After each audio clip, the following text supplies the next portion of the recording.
Hi guys, welcome to Garden on a Hill, where we talk about easy home gardening. What things made my life easy in the garden that I'm willing and very willing to share with you.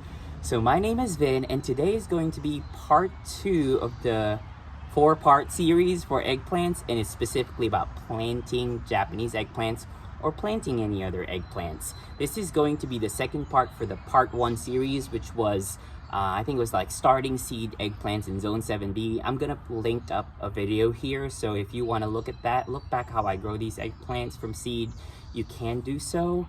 Now before I proceed, I do want to thank you all for watching me, and please continue supporting this page. Please subscribe to this channel and like this video. Share this video if you want to, just give knowledge to other people how I plant my eggplants. And also, if you want to hit that bell button, because the next one's going to be like growing, staking, and pruning eggplants, so you get constantly notified if I upload a new video for this series, please do so. So part 2, planting it. We're actually going to have 5, this is 10, but 5 varieties that I'm going to plant this year. Last year I did the Ichiban and Rosa Bianca, which is a Japanese and Italian video right here. As you can see, a lot of people are asking how I did this. So for this year, I'll do 5. It'll be the same planting for all these varieties. And I'll also show the eggplant seedlings that I started from seeds. So FYI, they actually got hit by the frost really bad, but they survived. So I can still show you those early purple long eggplant seedlings. They're a little small compared to the other Nagasaki you'll see on this video, but I'm also gonna transplant those today, but you'll see mostly the Nagasaki as we go through the video. It'll be the same planting trick though. Anyway, easiest tip, when do you start your eggplants? For me here in zone 7B, as soon as I look at my weather app and it says it's gonna be low 50s, and if it's going to be above 50s on your low temperatures, that's the time you're gonna plant these eggplants. So I look at my my phone app, and I think it started as 50s yesterday for the lows, and then beyond I don't see anything dropping below that. You're good to go. So let's go ahead and look at these seedlings and plant them.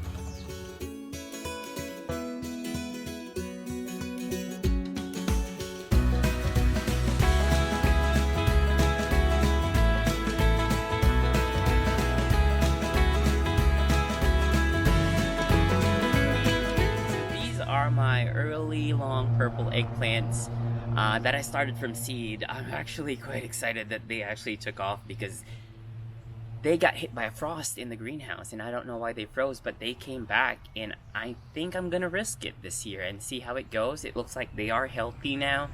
They should be bigger than 4 inches, but I think they're gonna make it, so we'll give it a try, and let's start these seedlings. These are ready to be transplanted. Since it's so small, it's about 4 inches, I'm not even going to prune anything out, because I want to give it some chance to grow more foliage, as opposed to a regular good planting size eggplant. As you can see, this would be the perfect size, a couple bigger leaves, better stem, but we're going to risk it for this one, and let's go ahead and plant this. So these are the Nagasaki eggplants that I'm about to plant today. As you can see, they're about 12 inches tall now, and 1, 2, 3, 4, 5, about 10 leaves. Typically you don't want to plant them this too late, but we've been having a season where it's been warm and cold in the spring, and today we're starting to hit that time where at nighttime we have a constant 50s and above temperature, so it's the right time to plant them. Unfortunately, they're this tall now. Typically you want to plant them around this size. So this is about 6 or 7 leaves. True leaves are out, of course, but then it's about around 6 inches tall. This is a little too mature, but that's good too. Now if you have slugs in your area or damaging insects like flea beetles, maybe this would be the better size for you. So just a little description of the seedling. When it starts, this is actually grown by my good friend and gardener friend and my personal dog groomer, Kay. Hopefully you're watching. But she said they start off with this purple leaf. I'm not sure if you can see that. The first leaf here is purple. So this whole plant has a purple stem and then a purple leaf, and then it turns green over time. So very beautiful plant. Now before I transplant this at this size, I would typically take all the first 2 leaves out. Right? And probably that's enough, around 2 inches. And you see there's little suckers everywhere. I take those off. Alright? I take all of it off. And then that's ready to be transplanted. The reason why you want to take off the suckers is because you're wanting the energy of the plant to stay with the main stem. You don't want it to spend its time trying to grow those suckers. Now, if you've seen my previous videos, I do stop taking off those suckers at an 8-inch point, but once they're mature enough, they grow. Like, I use my hand to do 6 or 8 inches and stop pruning those suckers, because the ones that are higher up, you may want to keep those as the side branches for more eggplants to come. But that's typically what I do to get started with these eggplants. Alright, so let's go ahead and plant these. Select an area in your garden where there's full sun. Eggplants like as much sun as they can. This is an area that I've successfully grown those 2 eggplant varieties I did last year, so I'm going to plant them at the same spot. It's these 2 4x8 beds. As you can see, shadows are casted on them during this time of the day around 8 to 10, but then they do get some full sun later on in the day around 5 to 6 hours. So I found this area for them to actually be a good spot for putting in eggplants. I'm going to put them here again this year, and as you can see, I do have spacings already allotted for this bed just because I have the plastic mulch. The best spacing for eggplants, it's around 18 to 36 inches, but I want to maximize my yield, so I do 18 inches apart, and it works perfectly for the varieties that I'm planting. So this is going to be your site selection criteria. So this is how I start my planting of eggplants. Of course, the spacing should be correct, as mentioned earlier, 18 inches. I mulch this in the winter, so there's mulch on top of these holes. I just basically clear that off to expose my dirt, which looks very good and moist. Make sure you have well draining soil. This used to be clay and it has been amended, and I just start loosening it up. You will see earthworms everywhere, but do not worry, they will be fine. Even though if you chop them in 2, they'll be okay. I dig about 8 to 10 inches, about the same, height as the spade. I go all the way in. As you can see, so many earthworms. It means it's a healthy soil. So after I dig it up and loosen it up, so that's about 10 inches. I think it's 10 inches. So very loose soil. Open it up. Very good. Make sure you put your earthworms back in there because they're your friends. And then I would put the stake in there. There's actually one already planted there with a stake, if you can see. But I use these 4-foot bamboo stakes.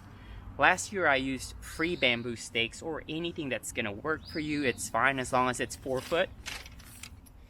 And you put it in the hole to the side, right next to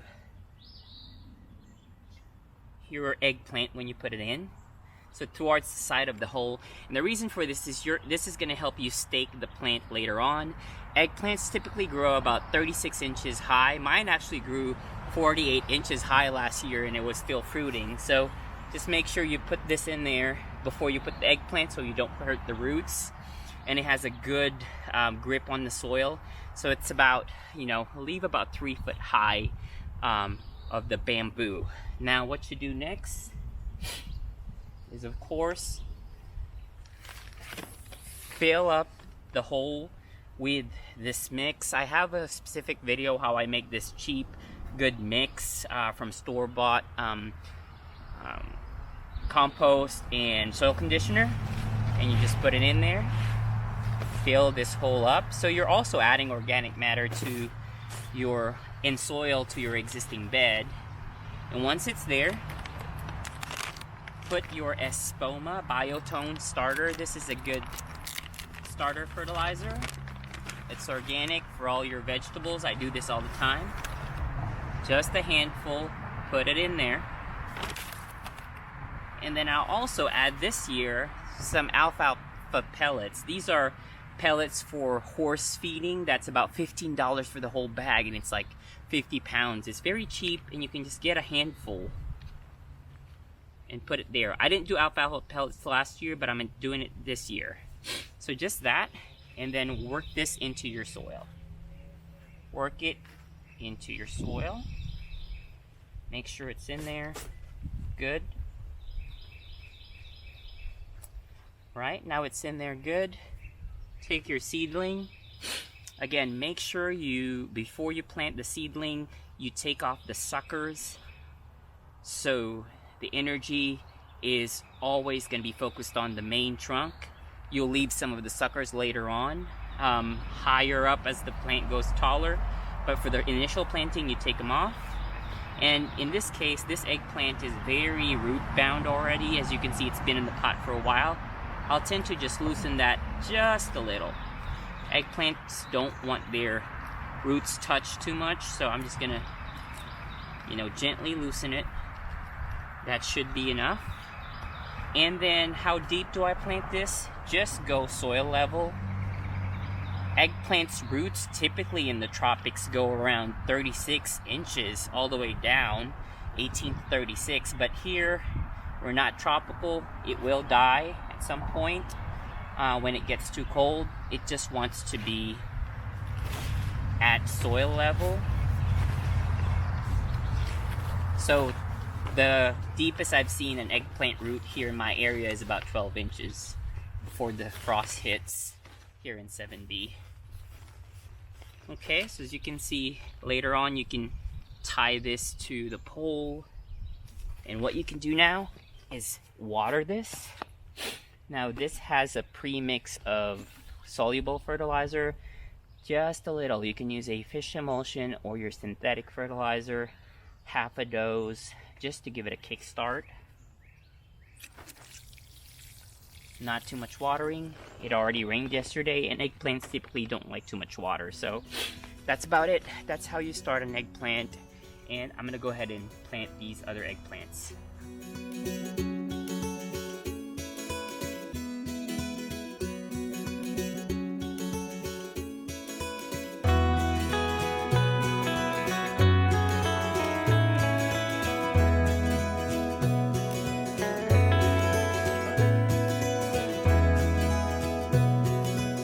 So that is how you plant eggplants. Make sure as this grows that you constantly water it. I typically water mine once a week. It needs at least an inch of rain a week. And always do the finger test. Eggplants don't like to be wet all the time, so you may not even need to water them sometimes when it rains. You just put your finger in there, your index finger all the way down. If soil still sticks to your hand, it means it doesn't need watering. If it's dry and soil doesn't stick to it, it means it needs watering. So as the plant grows, make sure you stake it and tie it to the stake. I typically do that once it topples, but we'll save that for another topic, and we'll save how we prune these suckers out for another topic for more eggplants. That's gonna be in part 3, but otherwise, that's how you plant them. See you on the next episode. Thank you.